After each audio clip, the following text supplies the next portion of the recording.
Alhamdulillahi Rabbil Alamin.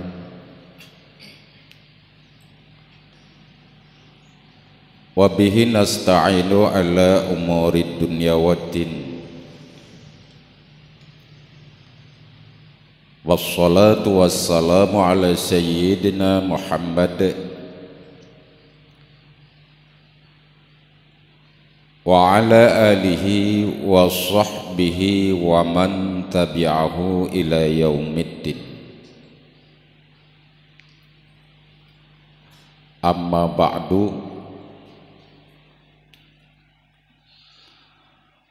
Wa qala Allah subhanahu wa ta'ala fil Qur'anil Karim, Bismillahirrahmanirrahim. Ya ayyuhallazina amanu kutiba alaikumussyam kama kutiba alal ladzina min qablikum la'allakum tattaqun.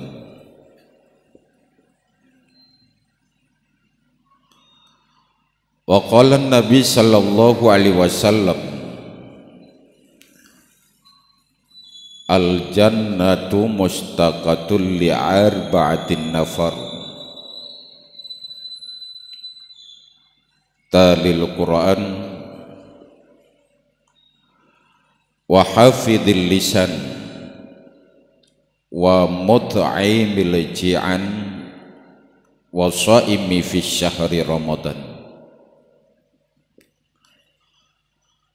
Sadaqallahul azim wa sadaqan nabiyul karim wa nahnu ala zalika minasyahidin wa syakirin.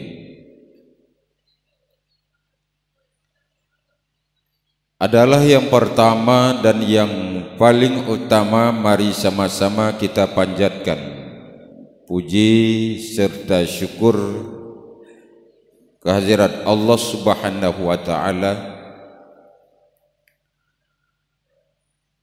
Allah yang masih berkenan memberi kesempatan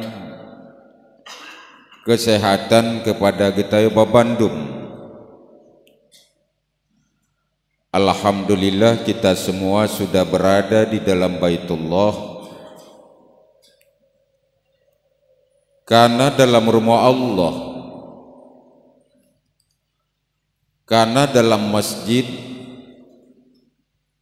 wujud dan tujuan tidak lain kecuali kita kerjakan apa yang diperintahkan olehnya, apa yang difardukan olehnya, sekaligus apa yang diwajibkan olehnya secara ainiyah. Kebabandum orang agam yaitu melaksanakan 2 rakaat salat jamaah Jumat. Harapan kita semua, apa saja ibadah yang kita kerjakan dan yang kita laksanakan di dalam Baitullah, di dalam rumah Allah, di dalam masjid, pada diterima olehnya, bak nabi pahala oleh Allah subhanahu wa ta'ala. Sekalian bak nepujit kita yang Bandung sehingga wate uro kiamat sebagai penghuni syurga dan ahlinya syurga. Rahmat yang dibaringi dengan sejahtera mari sama-sama kita alamatkan ke pangulai alam Nabi besar Muhammad sallallahu alaihi wasallam, untuk al dan sahabat beliau sekalian. Para hadirin jamaah Jumat yang dirahmati Allah, sudah merupakan suatu keputusan Allah, ketetapan Allah subhanahu wa ta'ala, besok di yaumil kiamah Allah nepegat tempat untuk manusia dua boh tempat, hana lubeh dan hana kuring. Yang pertama an-nar, atau apa yang sering kita sebut dengan namanya neraka. Yang kedua al-jannah, artinya surga. Dan Allah Subhanahu wa taala akan menempatkan manusia besok di yaumil kiamah di dalam salah satu dua tempat tersebut.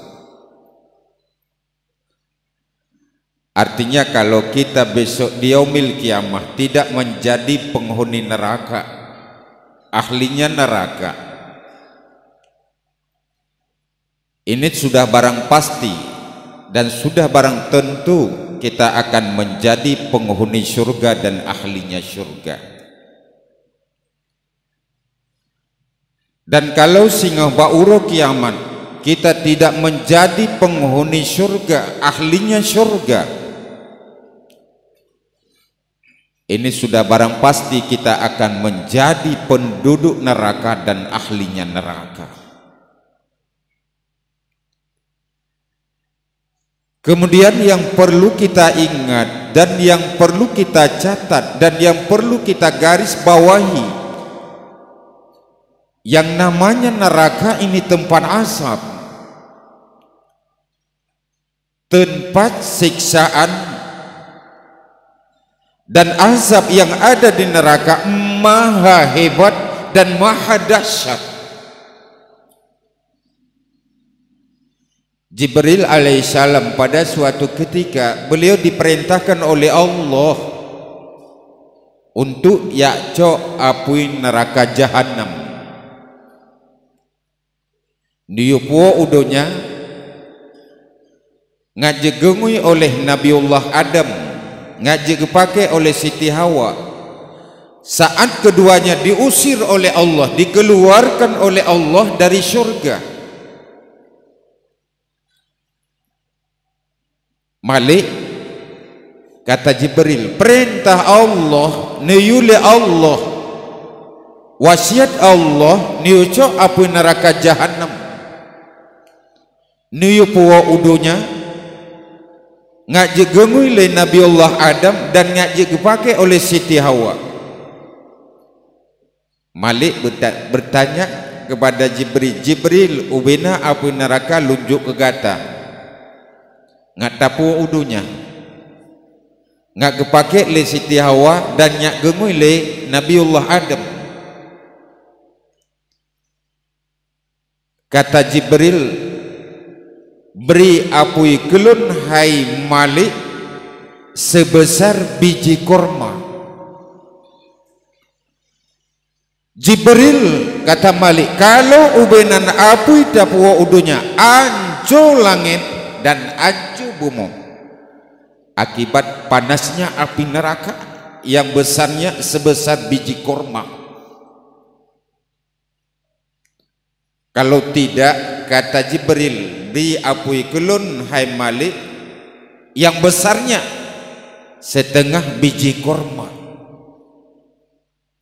Jibril kata Malik, kalau ubenan apui tapuwa udonya gata hantarumpoi idih di langit, hantarumpoi ino dalam bumi, dan jangan mimpi nanti di dalam bumi ini akan tumbuh tumbuhan yang hijau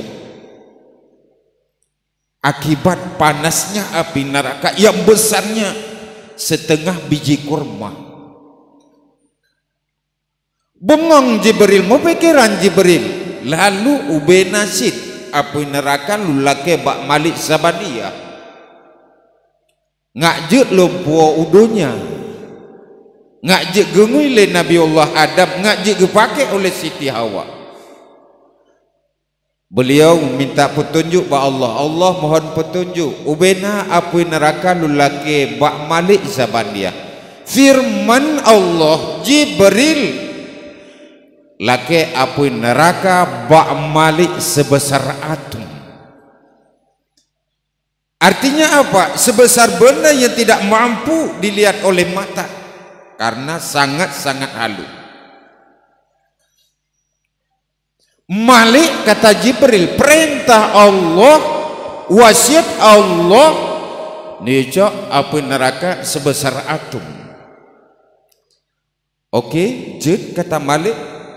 Tapi ada satu catatan, ada satu syarat, hai Jibril, yang engkau mesti laksanakan dan mesti engkau kerjakan. Apa itu? Watetapuo api neraka untuk gede udonya. Wajib tacurlup dalam 70 buah krum yang paling raya. Oke, kata Malik, jid kata Malik. Neco api neraka sambil nepuak, neco sambil nepuak, necerlup dalam 70 buah krum. Pada akhirnya Jibril meletakkan api neraka tersebut di atas bukit meledak. Nepedu atau gunung meletus. Pada akhirnya api neraka yang sebesar atom kembali bisa kembali ke dalam neraka jahanam. Itu artinya apa? Sekecil apapun api neraka, tiada tempat yang mampu ditun ino di dalam dunia. Lalu kalau kita tanya para hadirin sekalian, pane si apui gengui le Nabi Allah Adam, dipakai oleh Siti Hawa, cucu Adam, cucu Hawa sampai saat sekarang. Saat gunung meledak, bukit meletus, mukumatlah asap neraka, bak kaye, bak bate, bak karu, dan bak sebagainya. Itulah api yang dipergunakan oleh Adam, oleh Hawa, cucu Adam, cucu Hawa sampai saat sekarang. Asap neraka. Kita enggak sanggup membayangkan kalau memang besok di yaumil kiamah kita akan menjadi penghuni neraka, kita akan menjadi ahlinya neraka. Itu artinya kita akan bertemu dengan api neraka yang sebenarnya dan api neraka yang hakiki. Kemudian, jadi sekali lagi saya ulangi para hadirin yang dirahmati Allah, yang namanya neraka tempat azab, tempat siksaan, dan azab yang ada di neraka maha hebat dan maha dahsyat. Yang kejut besok di yaumil kiamah, kepingin mandum manusia terjaga, terselamat, terpelihara daripada api neraka. Tapi sayang para hadirin sekalian, tidak seluruhnya manusia besok di yaumil kiamah dia akan terselamat, akan terjaga, dan akan terpelihara daripada neraka. Malah Rasulullah sallallahu alaihi wasallam beliau bersabda, 2/3 daripada umatku, kata Nabi, ini dia akan menjadi penghuni neraka dan ahlinya neraka.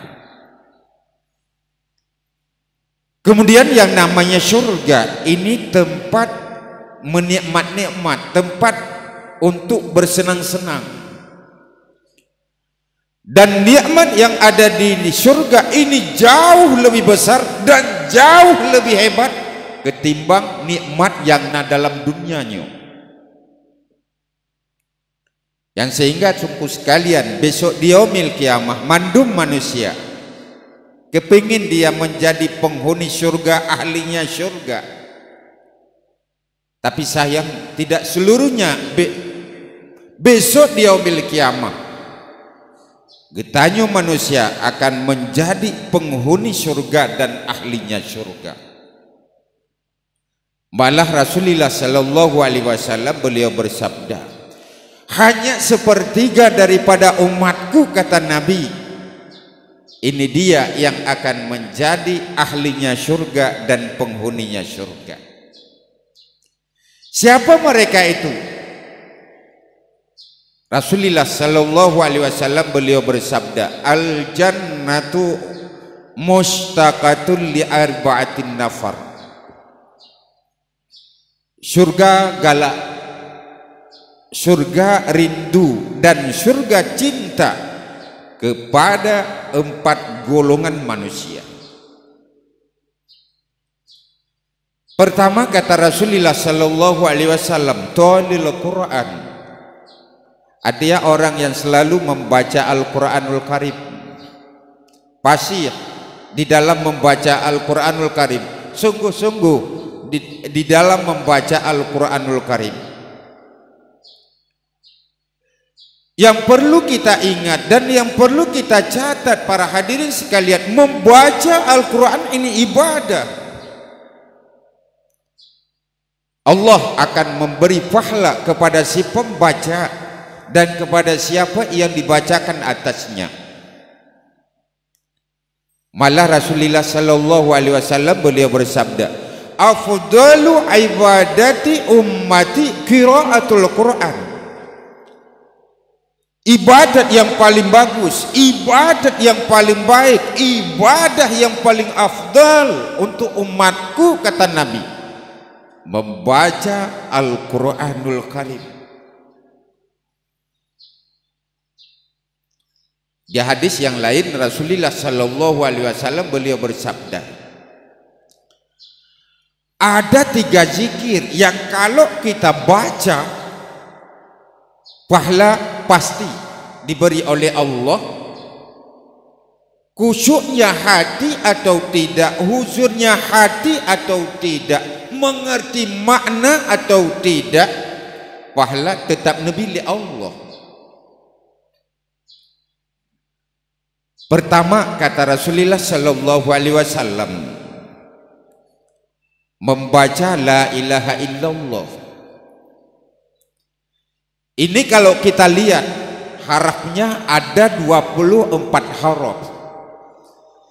Itu artinya apa? Sekali membaca la ilaha illallah, 3 tabaca la ilaha illallah, Allah akan menghapuskan, Allah akan menghilangkan dosa yang kita kerjakan di dalam 24 saat atau di dalam 24 jam. Ini yang pertama para hadirin yang dirahmati Allah. Yang kedua, berselawat kepada Rasul. Dan ini adalah perintah Allah, perintah agama dan perintah Al-Quran. Yang kejadian Allah subhanahu wa ta'ala berfirman di dalam kitab sucinya, innallaha wa malaikatahu yusalluna ala nabi ya ayyuhalladzina amanu sallu alaihi wa sallimu taslima. Allah malaikatnya bak selawat kepada Rasulullah sallallahu alaihi wasallam. Perintah Allah kepada orang mukmin, wasiat Allah kepada orang beriman, ai orang yang beriman belum berselawat kepada Rasulullah. Dan berselawat kepada Rasulullah ini perintahnya. Malah Rasulullah sallallahu alaihi wasallam beliau bersabda di dalam satu hadisnya, inna aulan nasi bi yaumal qiyamah aksaruhum alayya shalah. Manusia yang paling pertama denganku besok di yaumil qiyamah, manusia yang paling pertama mendapat syafaatku besok di yaumil qiyamah, manusia yang paling selawat kepada lun semasa dia hidup di dalam dunia. Yang ketiga sekaligus ini yang terakhir, membaca Al-Quran, mengerti makna atau tidak, huzurnya hati atau tidak, khusyuknya hati atau tidak. Asal kata baca, pahala akan diberikan oleh Allah dan pahalanya pasti. Lebih-lebih saat kita berada di dalam bulan suci Ramadan, berada di hari Ramadan, berada di malamnya Ramadan. Mari kita memperbanyak membaca Al-Quranul Karim. Malah salah satu perkara yang disunatkan secara muakkadah di dalam bulan suci Ramadan, membaca Al-Quranul Karim. Ini golongan yang pertama yang dirindu oleh surga dan digalak oleh surga. Yang kedua, wahafidil lisan, orang yang menjaga lidah. Artinya apa? Dia ngomong, dia berbicara. Kalau pada omongan tersebut ada fahla, kalau pada bicara tersebut ada untung untuk akhirat. Kalau tidak, dia lebih memilih untuk diam. Lebih-lebih saat kita berada di dalam bulan suci Ramadan, sedang melaksanakan ibadah puasa, mari kita menjaga lidah, mari kita menjaga bicara kita dan omongan kita. Rasulullah sallallahu alaihi wasallam beliau bersabda, khaslatani yufsidani sauma. Ada dua perkara yang dua perkara tersebut dapat menghancurkan puasa, membinasakan puasa, menghilangkan pahala puasa. Yang kedua-duanya timbul lewat lidah, timbul terjadi lewat bicara dan omongan. Pertama kata Rasulullah sallallahu alaihi wasallam, musulik, berdusta. Yang kedua, mu'ubat. Golongan yang ketiga, para hadirin yang dirahmati Allah, yang digalak oleh surga, rindu surga, dicintai oleh surga. Wa mut'aimul ji'an, orang yang memberi makanan kepada orang yang berpuasa. Kaum muslimin hadirin yang dirahmati Allah, agama sangat menuntut kita untuk dermawan, dan agama sangat-sangat menuntut kita untuk bertiga dermawan kalau kita berada di bulan puasa dan sedang kita melaksanakan ibadah puasa.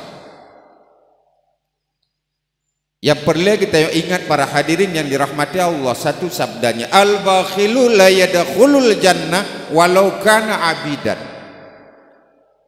Orang bakhil, kikir, kriit, hantamung surga walau tegatan ibadah. Rasulullah sallallahu alaihi wasallam beliau orang paling